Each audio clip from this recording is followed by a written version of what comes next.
Welcome back everyone, RacerX here, and today I want to put a little video together for you guys. It's actually a comparison between two different RTs, and it's actually going to start raining on me here in just a second, so hopefully that will knock it off. And today's my office day, so I got to go put on all of my office clothes, head down there, and as soon as I'm done, get this comparison video filmed for you guys. It's one that I've been meaning to do for a while, two vastly different RTs, but it makes for a very interesting comparison. Also, if you guys are brand new to my channel, don't forget, hit subscribe right over here in the corner, and off we go.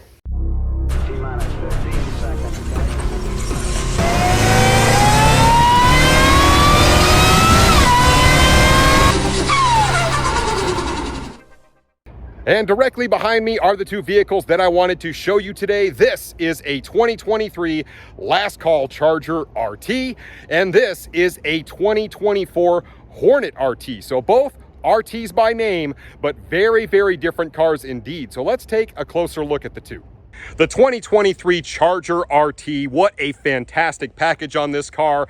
Very proven car, very proven engine. Obviously a fire-breathing V8. It looks good, it sounds good, there's a lot of room, and we have reached the end of the line. So this 2023, this is all you get. That's why, of course, it is a last call vehicle. And then when you jump over here to the Hornet, this, of course, brand new for 2024, the Hornet RT.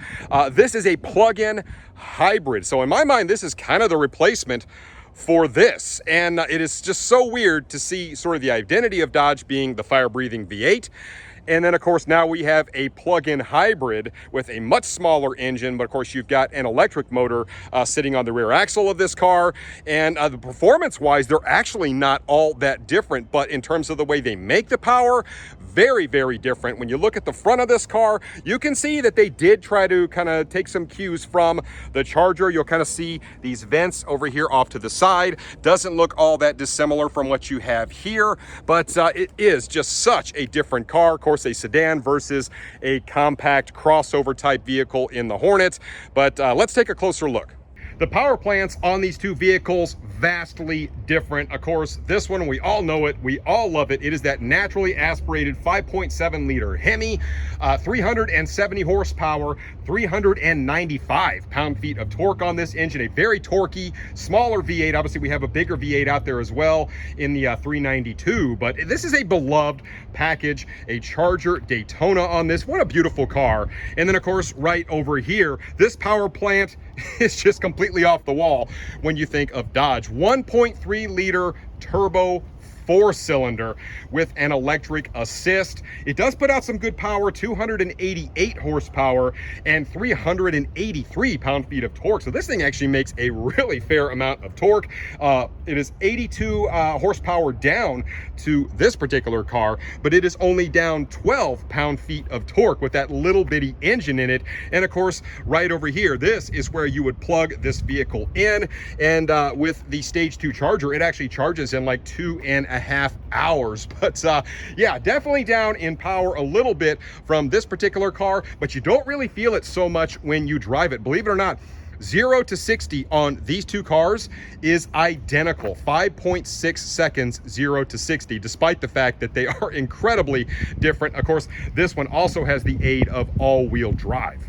I want to take just a second and focus a little more on the Hornet RT and some of the technology packed into that vehicle. After all, we all probably know a lot more about this vehicle that has been out for years and years. There's really not been a lot of changes to the Charger RT, but the Hornet RT is way out in left field from a technology perspective as well. Let's take a little closer look at what you get on the RT versus the GT Hornet. One other small item of note, when this thing is on and it's cooling, this little engine is actually really loud when you raise the hood, which is kind of strange. You would think the V8 would be much, much louder, but actually when you get around to the back of the car, it's actually the opposite because it's unbelievably quiet back here. So almost no exhaust noise, but the engine makes a heck of a lot of noise, and it's the exact opposite on the V8 car. This car is actually pretty quiet from up here. And of course you get around behind it and you got all that exhaust coming out, and you got that rumbling V8. So I don't know, just something to point out.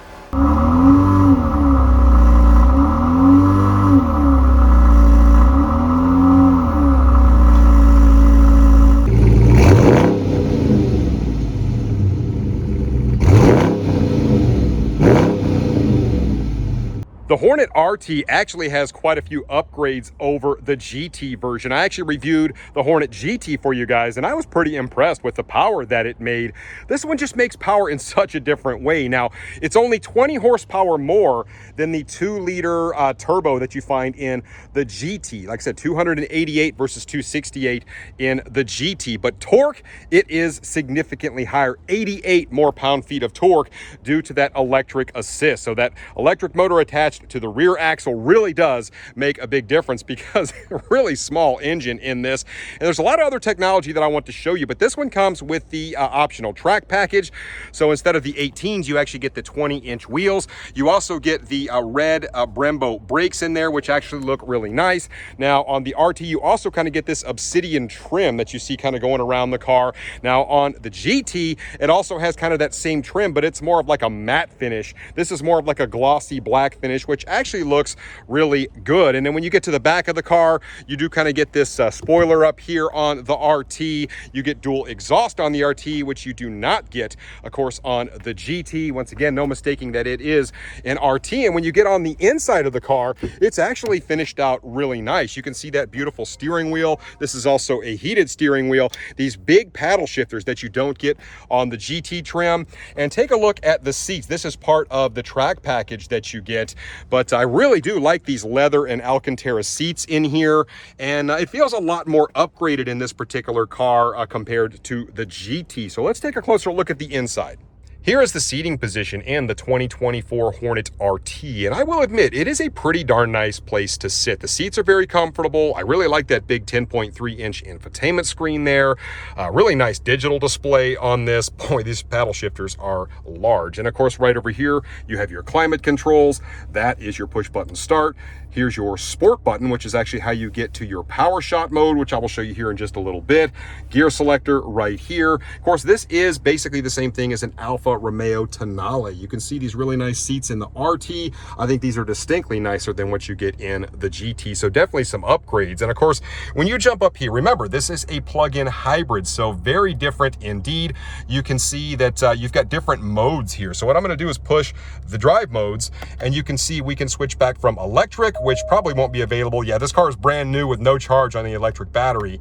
Of course, you got hybrid, which means you're using both the battery and the gasoline engine, or you can actually jump down here to e-save. As soon as I click that, the car instantaneously got louder, because now we're not running with the electric assist, as you can see right there, and it kind of shows you right up here on the screen as well. So it is neat to be able to kind of toggle back and forth through that. And of course, if you hit right over here on the edge of the stalk, you can actually change over some things with your display as well, and it's got a few different options there. So it is kind of neat. This thing actually has up to 30 miles of electric range. If you just want to use the electric battery to maneuver around, you certainly can do that. Or as I mentioned, you can run just on the gasoline powered engine as well. The hybrid mode is probably the best and most fuel efficient. That's how this thing was really designed, but I wanted to point that out. There are quite a few questions about how the power shot works in this particular car, and that basically gives you an extra 30 horsepower for up to 15 seconds. You have to make sure that you have sport mode engaged, which will automatically put you into hybrid mode. And then all you do is basically you hold down both of these two paddles at the same time, and you'll have kind of a little thing that pops up here. It looks like a little circular charge thing. And then all you do is just kind of put your foot down, and it will give you that additional 30 horsepower. And that is actually how this vehicle is able to achieve 0 to 60 in 5.6 seconds, just like the Charger. I want to take a quick look at the stickers on these two cars just for comparison, give you an idea what the price difference is, all that good stuff. On the Charger, the base price, right about $44,000. On the Hornet, right around $41,000. So about $3,000 difference. Of course, this is a fully loaded Daytona, so it's got about $12,000 of add-ons there, which is why you see it up there at just over $55,000 versus this one that has the $2,600 track pack and some gray paint. So not nearly as many additional add-ons to this car, which is why it's $45,620. But you got to figure about a $3,000 difference between these two cars, with the Hornet being slightly cheaper. And then of course you can add on all sorts of stuff. The one I drove the other day was about $52,000 on the Hornet RT. So you can really add a lot more to this particular car as well. And really the only other thing worth talking about right now is 19 mile per gallon on the Charger. And then if you jump over here, it is 29 mile per gallon just using the the gasoline powered engine, and then of course 77 mpge if you're using that electric assist. So a big difference on the fuel economy on these two. However, most people don't buy a Charger RT for the fuel economy. Now what I'd like to do is take both of these two cars, go drive them back to back, and tell you just how different they are to drive. I am now aboard the 2024 Hornet RT, and I thought I might just give you a little bit of a cold start here, because for as long as I can remember, when it comes to starting up a Dodge, typically you get this really satisfying rumble right out the tailpipe from a fire-breathing V8, and we know that's not what this is. 1.3 liter turbo with an electric assist. It just seems so weird that this thing is still considered an RT, and it gets great gas mileage, all that kind of stuff. But as I put my foot on the brake, I push the start button, that's what happens. The car is now on. There's literally no noise whatsoever except for a little chime here because it fires up with just the electric battery. If I want any noise to come out at all, it's going to be from that 1.3 liter turbo, and I actually have to change my drive modes here to e-save. There it goes. And it's a little bit of a kind of a fiery noise, sorta. It's pretty darn quiet, but yeah, there's literally no noise that comes out of it when you push the start button in this. I'm actually driving this car in hybrid mode, which I feel like is the best way to sort of showcase this particular car. I went ahead and clicked sport mode as well. Now the suspension in this is a dual suspension, so when you put sport mode on, it actually stiffens up the suspension a little bit, but this vehicle definitely does not feel slow to drive. When I think of something with a 1.3 liter engine, yes, I realize it has a turbo, but I still think of something that is pretty darn slow. The characteristics of this car do seem to change a little bit when you push the sport mode button. It tends to hold the revs a little bit longer. The engine seems to be just a little bit louder. It automatically puts it over into hybrid mode. And as I mentioned, this thing does feel pretty darty. As a matter of fact, I've got a corner coming up right here. The suspension's already stiffened for sport mode. Come around this corner, hit it, and it is pretty darty. I will give it that. It's really weird because there's no real sound at all coming out of the back of this. I mean, you can hear a little bit of that 4-cylinder engine up in front of me, but not a whole lot. There's no turbo sound really coming out of this to speak of. I thought maybe we might hear the turbo just a little bit. I do not hear it, but it is reasonably quick. I'm actually interested to maybe change the drive modes on this a little bit to just the electric to see if it feels darty as well. There's actually a little gauge right here to show the batteries being charged as I drive it. Like a lot of other hybrids, it has a system where as you brake, it actually charges the battery. It has a pretty cool little gauge right there to show you when the battery's actually charging when I put on the brakes. And I've actually amassed a couple of miles here on the battery, so I'd like to go ahead and just flip it over to all electric and see what it drives like. I do now have it in all electric mode. It is very, very quiet in here, and there still is a little bit of lag when you go to push on it in just electric. Oh, now it just kicked it back out. So I've already used up all my electric battery in this, but for the short time that I drove it, it actually seemed to be a little bit more laggy just in electric. As I mentioned, 30 miles of electric range on this if you just want to use the electric feature. And of course, I would recommend always keeping it in hybrid because you're always going to be charging that electric battery, and I think that's also going to give you the best shot at fuel economy. I do want to go ahead and demonstrate the power shot feature on this car. So I went ahead and put it in sport mode. I'm going to go ahead and pull both paddles back at the same time like this. There's my little charge button, and off we go. Oh man. Okay. Oh, and there it goes. So it only goes for a max of 15 seconds, and then you actually have to let it cool down. So you can kind of feel it pulling. Like I said, the battery in this car is not all the way charged, but you can definitely feel it.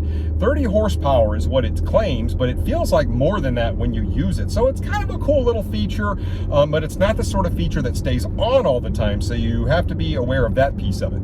Something else to consider when comparing the Charger RT to the Hornet RT is the RT Charger actually has a top speed of 155 miles an hour, and some say it will actually go a little faster than that.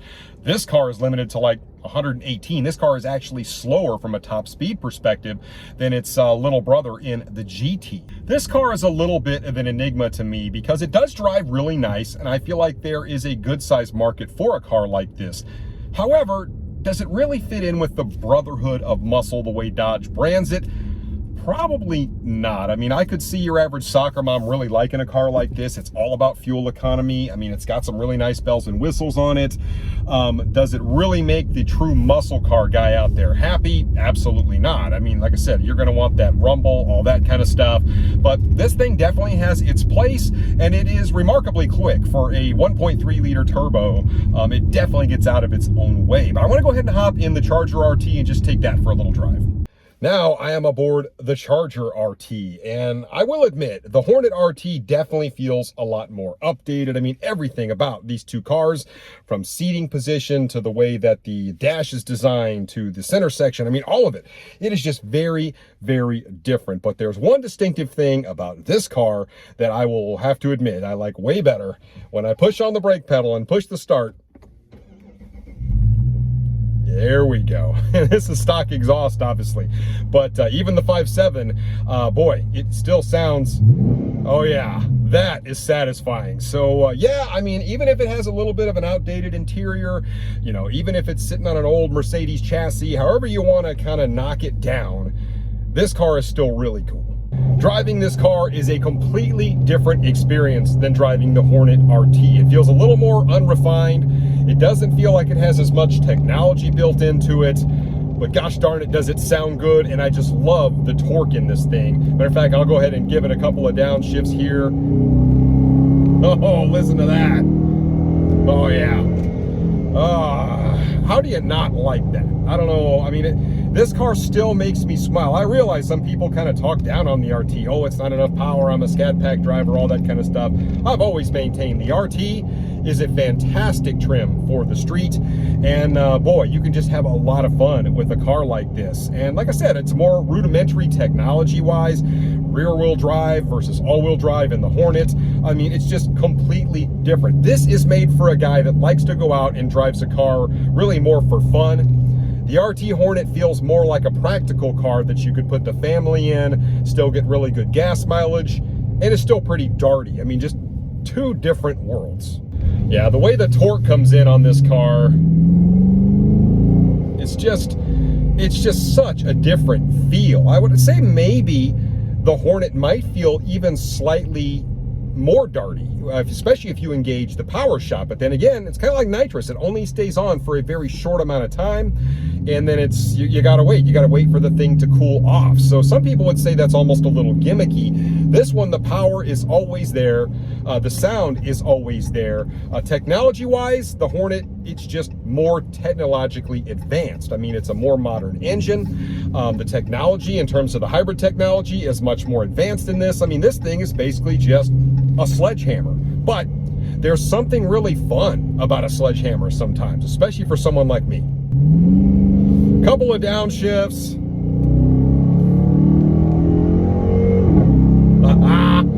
Sounds really good. Guys, I'm not just overly killing the car right now. A lot of people will say, oh, why are you beating on a brand new car? I'm not going crazy with it, but you can still hear it and enjoy it.